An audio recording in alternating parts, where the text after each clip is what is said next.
안녕하세요. 오늘도 사연살롱을 찾아주셔서 감사합니다.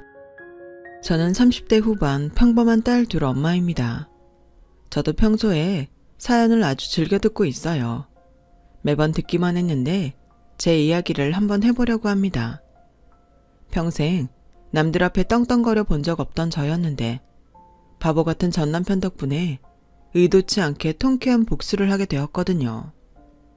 많이 여유롭지 않은 집안에서 태어난 저는 대학보다는 어떻게든 빨리 일을 해서 집안의 보탬이 되고 싶었어요. 그래서 저는 실업계 고등학교를 졸업하고 바로 격리일을 시작하게 되었어요. 격리일이라고 계산기만 두드리면 될 줄 알았더니 저는 회사에 온갖 잡일을 도맡아 하게 되었죠.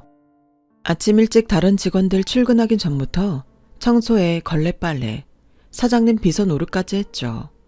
그때는 그래도 돈 받는 일이라고 힘든 줄도 모르고 열심히 했습니다. 첫 월급 타서 부모님께 모두 가져다 드리고 처음으로 통장도 만들어 왔네요.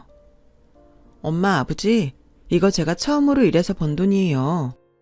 아니, 월급을 탔으면 너 옷이나 맛있는 거나 사 먹지. 뭐하러 이걸 우리한테 줘. 원래 첫 월급은 부모님 드리는 거라잖아요. 그리고 이제 저도 돈 버니까 엄마 아빠 좀 편하게 지내시라고요. 아휴, 그 어린 게 언제 이렇게 커서 부모한테 생활비를 주게 되었을꼬. 너한테 참 미안하다. 해준 것도 없는데. 해준 게 왜 없어요. 이렇게 잘 키워주셨는데. 월급을 타면 부모님 용돈, 생활비를 제외하곤 다 적금을 부었어요. 이렇게 꼬박꼬박 돈 모아서 시집갈 때 결혼자금으로 써야겠다 생각했어요. 그때 저는 제 힘으로 결혼하는 게 저의 꿈이자 목표였네요. 정말 가끔씩 또래의 여학생들을 보면 뭐가 저렇게 재미있을까 궁금하기도 하고 살짝 부럽기도 했지만 저는 제 꿈을 위해 저만의 길을 묵묵히 걸어갔습니다. 회사를 다니며 돈을 모을 그쯤 지금의 남편을 만나 연애를 시작했어요. 연애를 하니까 어쩔 수 없이 이전보다 돈을 쓰게 되었지만 그래도 다행히 둘 다 아끼는 편이라 저희는 적은 돈으로도 데이트를 참 잘했어요. 같이 헌혈해서 공짜 영화도 보고 상품권으로 외식도 하고 남들이 보기에 궁상 맞을지 몰라도 저희는 매일 이만큼이나 돈을 아꼈다며 재밌어 했죠. 그때는 참 뭐든 행복했던 시절이었어요. 버스비 아낀다고 한 2시간 거리를 걸어 다녀도 둘이 손붙잡고 다니면 참 행복했어요. 캔커피 하나도 나누어 마시며 아기자기한 사랑을 키워갔죠. 저희는 그렇게 2년을 연애하고 제 나이 28에 결혼을 하게 되었습니다. 저도 집안이 넉넉한 형편이 아니었지만 제 남편도 홀어머니 밑에서 어렵게 자란 사람이라 남편 쪽도 상황이 그리 여의치는 않았습니다. 남편이 어릴 적 아버지가 돌아가시고 어머니와 둘이 살면서 고생도 참 많이 했더라고요. 그래서 남편도 그동안 집에 생활비 가져다 드리느라 모은 돈이 별로 없었고 결혼 자금이라고 해봤자 둘이 합쳐서 방 한 칸 전세를 겨우 할 만큼의 돈이 전부였어요. 그마저도 탈탈 털어서 집을 구하는 데 쓰고 나니 혼수를 구할 돈은 빠듯할 지경이었습니다. 그런 형편의 저희는 신혼여행도 나중으로 미루고 얇은 금반지 하나 맞추고 결혼식도 겨우 했어요. 예물이나 예당 같은 것도 못했죠. 그나마 저희 집에서 결혼 준비하라고 돈을 좀 보태주셨고 혼수로 냉장고와 세탁기를 사줘서 그것들로 신혼집을 채울 수 있었네요. 그때는 어려운 걸 당연하게 여기고 힘든 줄도 몰랐는데 이제와 생각해보니 저도 참 어렵게 결혼 생활을 시작했어요. 그렇게 저희는 서울 외곽에 있는 방 한 칸짜리 전셋집에서 자리를 잡아 신혼살림을 꾸려갔어요. 저희 부부는 둘 다 참 열심히 살았어요. 옛날 데이트할 때처럼 콩 한 쪽도 나눠 먹고 얼른 돈 모아서 자리 잡을 생각만 했죠. 그러는 사이 저는 바라던 임신을 하게 되었고 2년 터울로 예쁜 딸아이 둘을 가지게 되었어요. 임신과 출산은 축복과 행복이었지만 사실 현실을 생각하면 어려움도 많았어요. 아이가 둘이다 보니 제가 다니던 직장을 그만둘 수밖에 없었거든요. 친정 부모님은 그때까지도 장사를 하셨어요. 하시던 일이 조금씩 잘 풀려가는 중이라 바쁘셨죠. 시어머니도 계속 일을 다니셔서 저는 마땅히 아이 맡길 곳이 없었어요. 그렇다고 우리 형편에 사람을 쓸 수도 없었고 그때는 아이 맡길 곳이 그리 많지 않았거든요. 결국 저는 일을 그만두고 집에서 아이들을 키우게 되었습니다. 그래도 아이들이 어느 정도 자라면 다시 나가서 일을 시작할 생각이었죠. 애 둘을 키우면서 이전보다 생활비가 배로 많이 들어갔고 둘이 벌다가 남편 혼자 벌게 되니 허리띠를 더 조여 살아야겠다 싶더라고요. 저도 집에서 혼자 아이 보느라 고생이었지만 밖에서 고생하는 남편에게 미안하기도 했어요. 그래도 남편은 불평 없이 열심히 일을 다녀주었고 저도 그만큼 알뜰살뜰히 살림을 꾸려서 부지런히 살았습니다. 남편이 버는 돈의 반 이상을 저축하면서 정말 아끼고 아껴서 살았어요. 저희 부부는 내 집 마련에 목표가 있었거든요. 매번 남의 집 전전하며 이사 다니는 게 지겨워 하루빨리 내 집을 사고 싶었어요. 애들이 많이 어릴 때는 꼼짝할 수 없어서 아무것도 못했는데 그래도 조금 지나면서 애들 재워놓고 틈틈이 부업도 했어요. 푼돈이지만 티끌 모아 태산이라고 부업으로 버는 돈은 모두 차곡차곡 적금에 넣었습니다. 저축도 많이 했지만 아끼기도 참 많이 아꼈어요. 저나 남편은 변변한 새 옷 한 벌이 없이 몇 년을 살았어요. 여윳돈이 생기면 애들한테나 쓰지 저희한텐 돈 한 푼 쓰는 거 없이 참 인색하게 살았네요. 그래도 남편은 밖에서 친구들이랑 가끔 술 한잔씩 하고 커피값이니 밥값이니 용돈이라도 썼지만 저는 생활비 외에는 정말 저한테 돈 써본 일이 언제인지 기억도 가물가물했죠. 옷이야 주변에서 얻어입기도 하고 오랫동안 아껴 입는 습관 덕분에 쇼핑할 일이 별로 없었어요. 저는 미용실 갈 돈도 아낀다고 아이 낳은 후로는 매번 생머리에 가끔 저 혼자 집에서 가위로 다듬는 게 전부였습니다. 남들은 이런 저더러 너무 궁상이다. 유행이 다 지난 옷 입고 창피하지 않냐. 젊을 때 쓸 줄도 알아야지. 티끌 모아봤자 티끌이다. 별별 말들을 다 했지만 제 귀에는 들리지 않더라고요. 남들이 무슨 말을 해봐야 유행 같은 건 제게 사치였고 차곡차곡 쌓이는 통장 잔고를 보면 절로 기분이 좋았어요. 악착같이 아껴서 정승같이 쓸 날만 기다리고 있었죠. 그렇게 언젠가부터 동네에서 짠순이로 유명해진 저는 가격 흥정도 엄청 잘했어요. 일부러 시장 마감 시간 직전에 장 보러 가서 떨이로 파는 것만 사오곤 했는데 제가 워낙 유명하다 보니 단골집에서는 저 주시려고 일부러 따로 물건들을 빼놓으시기도 하셨어요. 가영엄마 이거 가져가. 이거 딱 하나 남았는데 1,000원만 받을게. 가영엄마 오늘 올 것 같아서 내가 따로 빼놨어. 어머 사장님 너무 감사해요. 이거 조림하고 튀기고 나머지는 국 끓이면 되겠다. 매번 정말 감사해요 사장님. 나도 어렵게 살았지만 애기 엄마가 항상 이렇게 알뜰하게 사는 거 보면 참 대단해.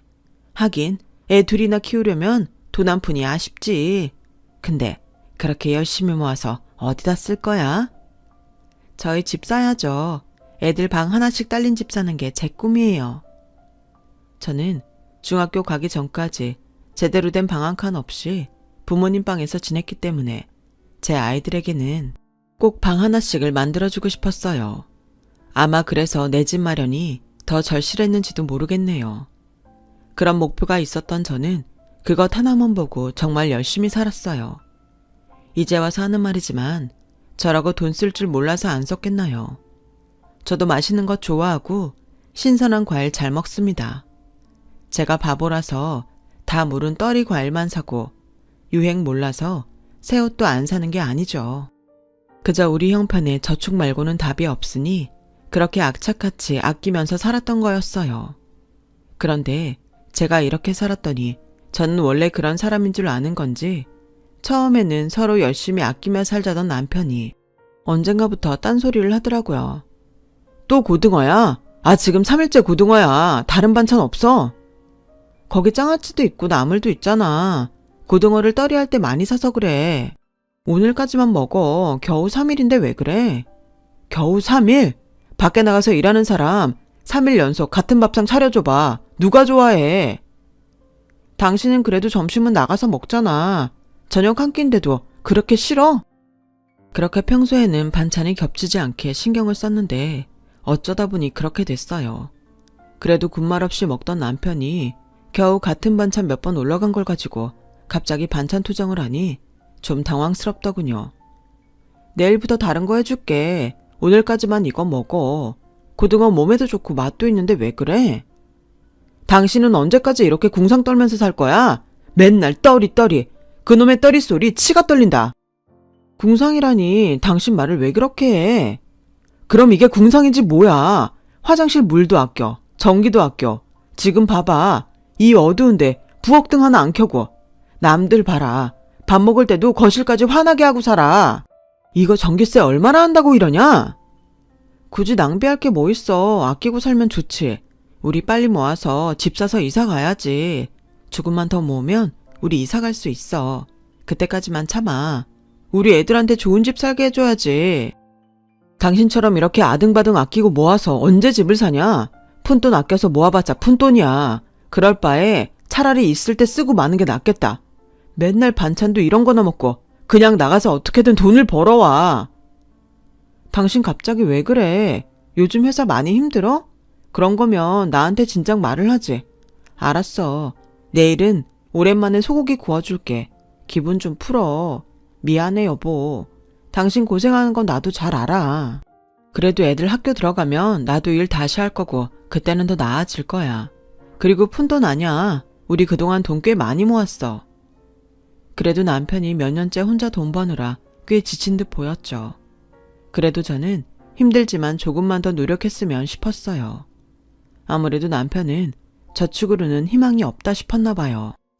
언젠가부터 주식이니 투자니 그런 뜬구름 잡는 소리를 하더라고요. 하지만 저는 저축이 최고라고 생각하는 사람이었습니다. 저희가 전문 지식이 있는 것도 아니고 주식에 투자해서 돈 버는 사람들은 소수라고 생각했죠.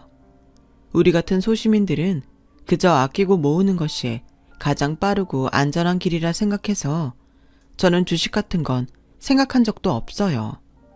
주변에서도 주식하다가 돈을 버는 사람보다 잃은 사람들이 더 많은 것 같았거든요. 그래서 남편이 주식을 해보고 싶다고 목돈이 필요하다 얘기를 해도 저는 계속 반대를 했어요. 적은 돈이면 몰라도 큰 돈 가지고 도박을 하는 건 위험하다 싶었어요. 제가 끝까지 안 된다 했더니 남편도 포기하는 것 같더라고요. 그러다 몇 달 뒤 어느 날 남편의 비밀을 알게 되었어요. 그날은 제가 적금을 넣으러 가는 날이었습니다. 인터넷 뱅킹을 해도 되지만 저는 꼭 돈을 들고 직접 은행을 찾아가서 저금을 하곤 했어요. 내 손으로 직접 돈을 넣고 통장에 금액이 찍히는 걸 보는 게 저의 유일한 취미였거든요. 그런데 어쩐 일인지 그날따라 있던 자리에 통장이 보이지 않더라고요. 다른 저축 통장은 그대로 들어있는데 집 사려고 열심히 모으고 있던 10년 만기 적금 통장이 온데간데 없는 겁니다. 저는 혹시 제가 어디 잘못 도왔나 싶어서 그날 하루 종일 집안을 샅샅이 뒤졌습니다. 혹시 아이들이 건드렸을까봐 몇 번을 물어보기도 했어요. 예전에도 아이들이 통장이 뭔지도 모르고 가져가서 그림을 그렸던 적이 있었거든요. 그런데 아이들을 붙잡고 물어봐도 아이들은 아니라 그러고 집에 도둑이 든 것도 아닌데 그게 어딜 갔나 싶은 거예요. 결국 남편이 퇴근해서 집으로 돌아올 때까지 통장을 찾지 못한 저는 망연자실한 표정으로 남편을 맞았죠. 남편한테 물어볼 생각도 못했어요. 매달 제가 입금을 하니까 평소 통장 관리는 제가 했었고 저만 아는 곳에 통장을 넣어놓기 때문에 저희 남편은 통장이 어디에 있는지도 모르거든요. 그동안 한 번도 궁금해하지도 않았고요. 그런데 통장에 발이 달린 것도 아니고 내가 그걸 다른 곳에 둘 리도 없는데 이상하다 싶었죠. 저는 결국 남편에게 물어봤어요. 여보, 혹시 당신이 통장 가져갔어? 통장? 무슨 통장? 아니, 우리 집 사려고 붙는 적금 통장이 없어졌어. 오늘 하루 종일 찾아봐도 없어. 나는 통장이 어디 있는지도 모르는데 왜 나한테 통장을 찾아? 아니, 분명히 이 근처에 있을 텐데 아무리 뒤져도 없어서 혹시 당신이 어디서 봤나 해서. 아, 내가 분명히 잘 넣어놨는데 대체 그게 어디 갔을까? 나는 몰라. 당신 어디 잘못된 거 아냐? 당신 틈날 때마다 통장 금액 보고 그랬잖아. 마지막으로 보고 확실히 넣어놨단 말이야. 당신이 어디 잘못 둔 거겠지. 나한테 뭐라고 하지 말고 잘 찾아봐. 그래서 저도 남편 말대로 며칠을 더 뒤져봤습니다. 장롱까지 옮겨서 찾아봤죠. 그런데 아무 데도 없더라고요. 결국 통장을 찾지 못한 저는 은행을 찾아갔습니다. 아무래도 통장을 재발급 받아야겠다 싶었죠. 그런데 황당한 얘기를 듣게 되었네요. 저 고객님, 통장 명의자분이 얼마 전 통장 해약하시고 모두 인출해 가셨네요. 남편분께 못 들으셨어요? 네? 적금을 해약했다고요? 내년이 만기인 적금을 남편이 이미 해약해 갔다는 소리에 저는 황당했습니다. 사실 그 적금 통장은 세금 공제 등의 문제 때문에 회사를 다니는 남편의 명의였지만 평소에도 입금이나 관리는 제가 해왔어요. 남편 명의라 위임장이랑 인감도장까지 제가 보관하고 있었거든요. 그래서 저는 그 통장이 남편 통장이라고 생각해 본 적이 없었습니다. 그런데 설마 하니 남편이 저 몰래 그 적금을 해약했을 줄은 꿈에도 상상하지 못했네요. 그제서야 사실을 알게 된 저는 은행에서 그냥 돌아올 수밖에 없었어요. 이제 곧 만기를 앞뒀는데 그걸 자기 마음대로 해약한 남편을 도저히 이해할 수가 없었습니다. 왜 나한테는 이런 방구도 없이 해약을 했고 그 돈을 어디에 썼는지 묻고 싶은 게 너무 많았죠. 남편이 퇴근하길 기다리는 시간이 왜 그리 길었는지 모르겠네요. 그렇게 한참을 기다려 집으로 온 남편에게 곧바로 따져 물었어요. 당신 왜 모르는 척했어? 적금 통장 당신이 직접 해약했다며. 그래놓고 나보고 어디 잘못 떴나 찾아보라고? 내가 오늘 은행 가서 얼마나 놀랐는 줄 알아? 말 못해서 미안한데 당신이 이렇게 난리칠까봐 말을 못한 거야. 적금 통장 만기날 받는 돈보다 훨씬 큰 돈으로 불릴 거야. 그러니까 걱정하지 마. 그게 무슨 말이야? 돈을 불리다니. 당신 무슨 이상한 거 하는 거야? 이상한 거라니. 아니 그런 거 아니야. 진짜 확실한 거야. 당신은 아무 걱정하지 말라니까. 알고 보니 남편은 그 적금을 빼서 몽땅 다 주식에 넣었답니다. 저는 눈앞이 캄캄해졌어요. 평생 투자니 주식이니 모르고 살던 사람이 무슨 재주로 주식을 하나 싶었죠. 그런데 남편은 정말 확실한 정보를 들었다며 몇 개월 뒤면 우리는 부자가 되어 있을 거라고 그러더군요. 여보, 당신은 어디서 무슨 말을 듣고 이러는 거야? 그러다가 그 돈 다 잃으면 그때는 어떻게 하려고? 아, 걱정하지 않아도 된다니까. 이거 정말 아는 사람만 아는 확실한 정보래. 나도 겨우 사정사정해서 얻은 거야. 솔직히 있는 돈 없는 돈 다 털어서 넣어도 아쉬운데 당신 너무 걱정할까봐 내가 그렇게까지는 안 했어. 나도 첫 술에 배부를 수는 없고. 그래도 그 정도면 우리 집 사고 차도 살 수 있을 거야. 자신만만한 남편의 태도에도 저는 의심과 두려움이 더 앞섰지만 남편은 대체 어디서 무슨 얘기를 들은 건지 아주 확신에 가득 차 있었어요. 절대 돈 잃을 걱정이 없다고 하더라고요. 저는 지금이라도 돈을 빼라고 남편을 열심히 설득했지만 남편은 화만 낼 뿐 제 얘기를 귀담아 듣지 않았죠. 제발 나 한 번만 믿어봐. 아무한테는 오는 기회가 아니라고. 당신은 기회를 보고도 놓칠 거야. 당신, 내가 나 하나 좋자고 이러는 것 같아? 이게 다 우리 가족 위해서 이러는 거 아니야. 그러니까 그 일을 왜 당신 혼자 결정하냐고. 나한테 한마디 묻지도 않고. 당신은 언제까지 그렇게 아끼기만 하면서 살 건데 지겹지 않아? 나는 너무 지겨워.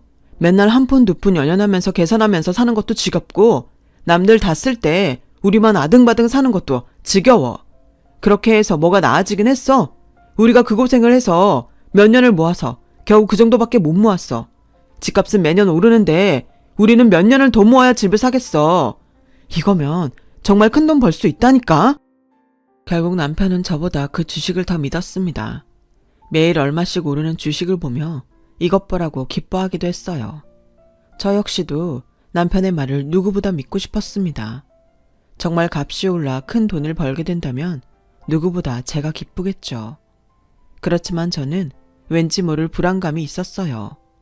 안전 제일주의로 리스크 없이 안전한 접근만 믿고 살았던 제가 전 재산이나 다름없는 목돈을 주식에 넣어두고 하루도 마음이 편할 리 없었죠. 그러다 정말 일이 터지고 말았네요. 남편 말대로 매일 조금씩 올라가던 주식은 한순간에 나락으로 곤두박질 치기 시작했어요. 처음에는 그래도 원금은 회복할 수 있는 수준이었어요. 이익을 바랄 수는 없지만 떨어지는 걸 보니 저는 지금이라도 빼야 한다 생각했죠. 그런데 남편은 끝까지 고집을 부리더라고요. 주식이 원래 이런 거야. 지금 떨어진다고 팔면 다시 오를 거라고. 오히려 추가로 매수해서 평단을 낮춰야 하는데 우리가 돈이 없는 게 아까운 거지. 그러면 남 좋은 일만 하고 우리만 손해보는 거야. 지금도 이거 사고 싶다는 사람 얼마나 많은데. 여태 기다렸는데 그거 조금도 못 기다려? 이렇게 간이 작으니까 평생 큰 돈을 못 만지지. 앞으로 내가 알아서 할 테니까 당신은 그냥 신경 꺼. 저는 계속 떨어지는 주가를 보며 정말 피가 말랐어요. 이러다 전 재산을 잃으면 어쩌나 매일 걱정스러웠죠. 계속 떨어지는데도 남편은 어디서 얻어들은 그 정보에만 매달리며 끝까지 주식을 정리하지 않았습니다. 그리고 결국 그 주식은 종이 조각이 되고 말았죠. 결국 저희는 원금의 30%도 되찾지 못하고 큰 손실을 맞았어요. 정말 참담하더라고요. 그게 어떻게 모은 돈인데 하루아침에 날리게 되었으니 말이에요. 와이프 말 무시하더니 잘했다 싶더라고요. 그런데 남편은 제게 미안해하기는커녕 오히려 적반하장으로 나오더라고요. 그러게 애초에 잘 알아보고 하든가 나한테 상의나 하지 그랬어. 당신 그렇게 끝까지 고집 부리더니 그 돈이 어떤 돈인데 당신 이제 어떻게 할 거야. 나도 알고 당했어. 나도 속상하다고. 나도 미치겠는데 당신까지 나 피말려 죽일 셈이야. 이미 벌어진 일인데 나더러 어쩌라는 거야. 그리고 애초에 내가 벌어온 돈 아냐. 그런데 그 돈을 일단 불리던 못 불리던 당신이 무슨 상관이야. 그러면 당신이 나가서 돈 벌든가. 당신이 벌어왔다고 당신 혼자 모은 돈이야? 내가 허리띠 졸라매면서 그만큼 모은 거야. 그게 아니었으면 우리가 그만큼이나 모을 수는 있었는 줄 알아? 그리고 그게 다 당신 돈이야? 나도 틈틈이 부업해서 벌었어. 이제 와서 자기가 번 돈이라고 다 자기 것이라고 말하는 남편의 말이 정말 황당하더군요. 제가 일하기 싫어서 안 나가는 것도 아니고 그동안 돈 아끼며 혼자 아이 둘을 키우는 제 노력은 아무것도 아니었던 모양이에요. 그 일로 이혼하니 많이 결국 싸움이 커졌어요. 돈보다도 남편에 대한 실망에 이혼 생각이 절실했지만 아이들을 위해서 참을 수밖에 없었어요. 그리고 저는 그 길로 나가서 일을 구했습니다. 남편의 말에 악에 바친 것도 있었지만 남편이 까먹은 돈을 채우려면 더 이상 아끼기만 하는 걸로 안 될 것 같았거든요.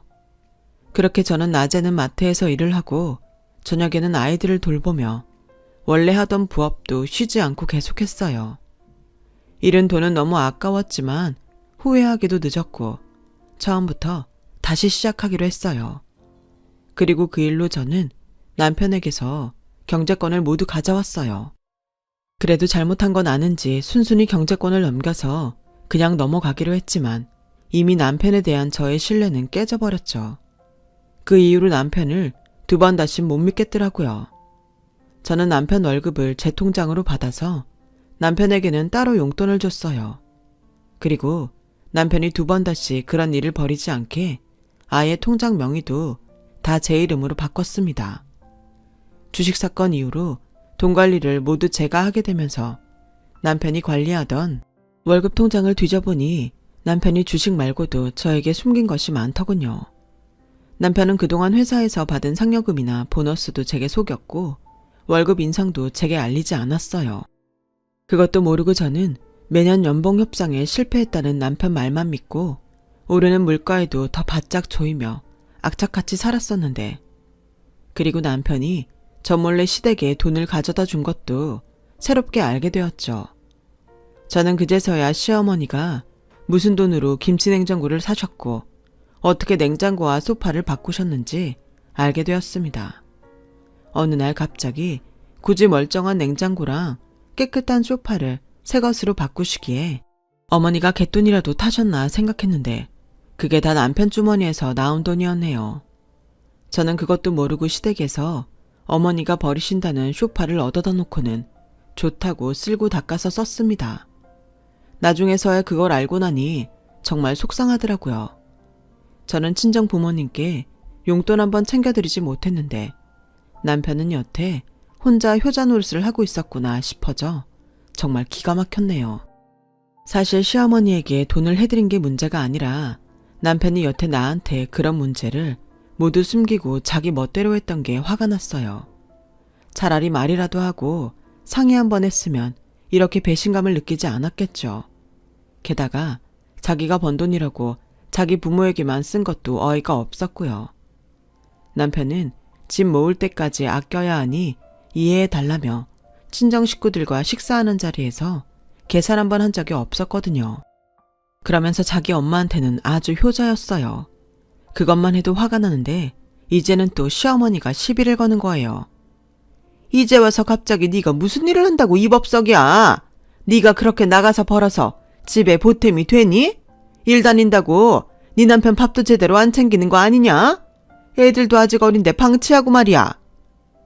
예전부터 늘 제게 고운 말 한번 한 적 없으시던 시어머니는 제가 일을 나가는 걸 몹시도 마음에 들어하지 않으셨어요. 결혼할 때도 한 번 보태준 거 없으시면서 그동안 남편 통해서 받을 것 다 받으시고는 이제는 한 푼이라도 벌겠다고 나가서 일하는 저더러 일까지 그만두라 그러시네요. 어머니, 그러면 저희는 언제 돈 모아서 집을 사요?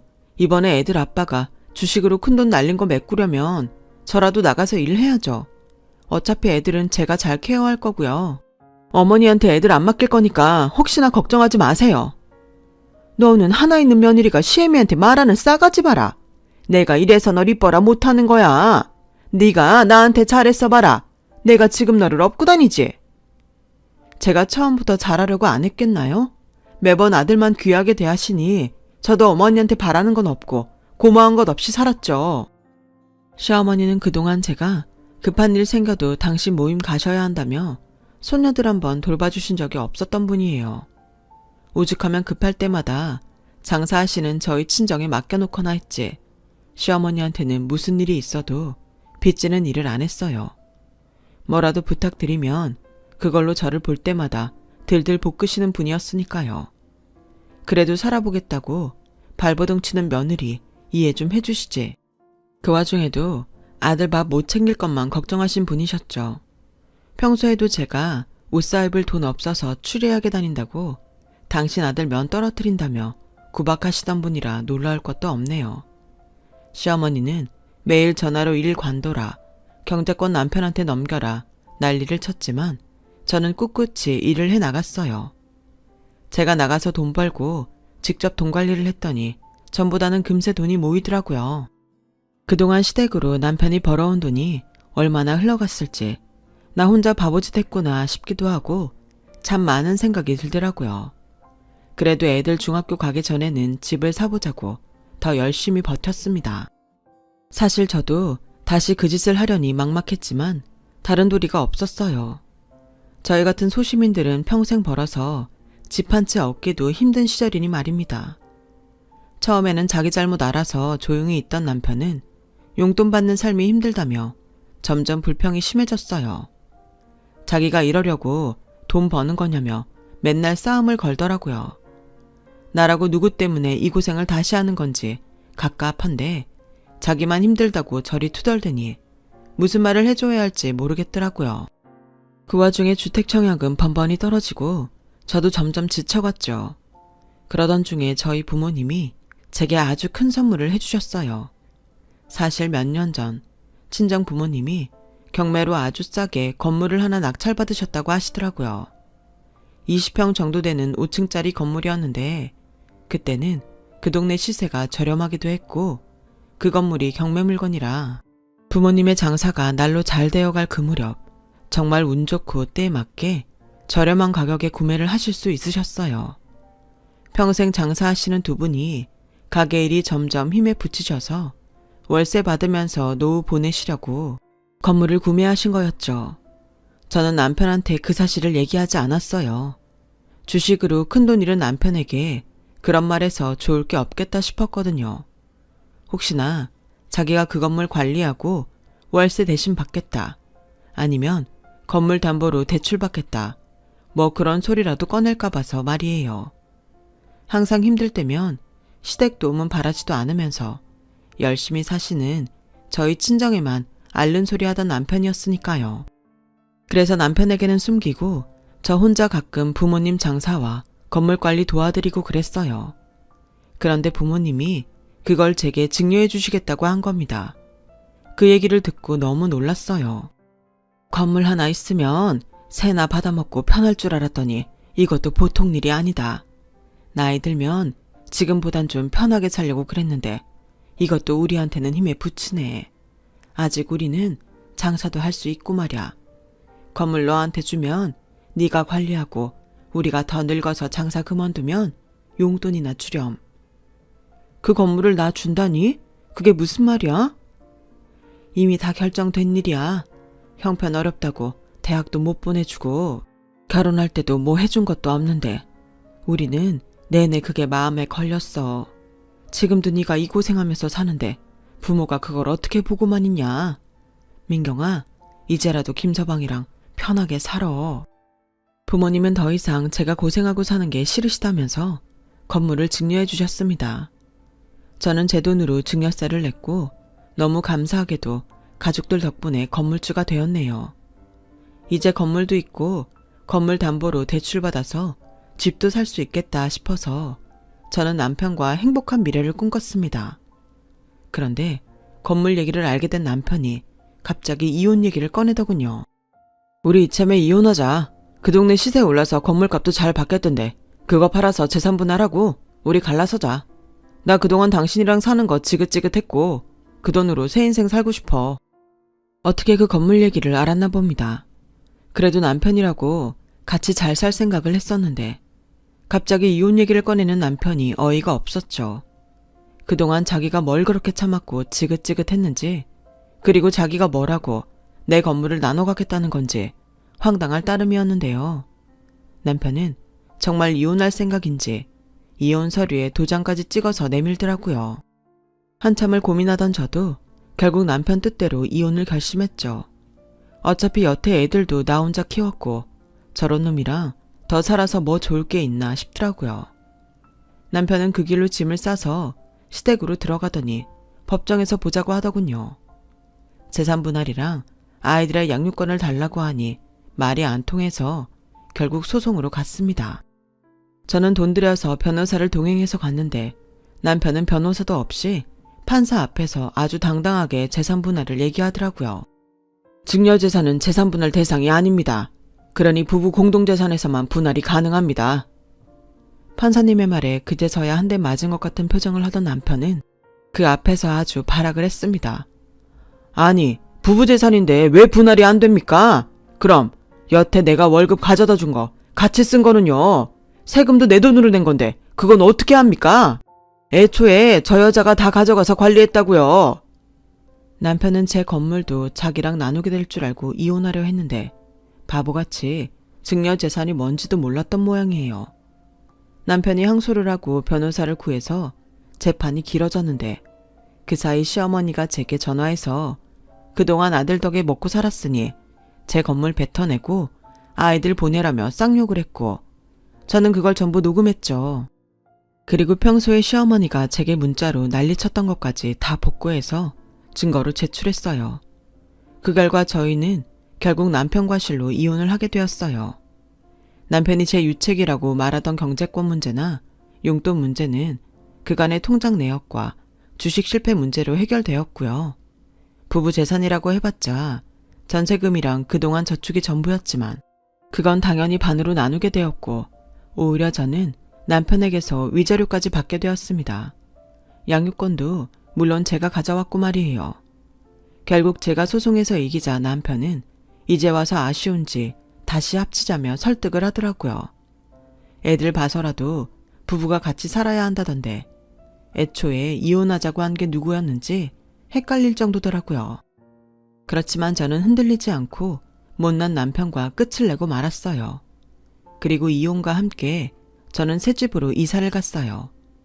원하던 대로 아이들에게 방도 만들어 주었고요. 이혼을 하고 저는 마음가짐이 조금 달라졌습니다. 부모님 덕에 여유가 생긴 것도 있었지만 이혼하고 과거를 돌아보게 되더라고요. 혼자 아등바등 살았던 결과가 결국 이혼이라니 후회도 되고 허탈하기도 했죠. 그래서 이제는 저도 저를 아끼면서 살겠다고 결심했습니다. 언제 어떻게 될지 모르는 인생인데 저도 이제는 쓸 때는 쓰자 싶었어요. 이제는 비싸고 좋은 것도 먹고 예쁜 옷도 사 입고 부모님과 아이들과 조금씩 인생을 즐기면서 살아야겠다 싶네요. 긴 제 사연 들어주셔서 고맙습니다. 마음 한켠이 답답했는데 좀 후련하네요.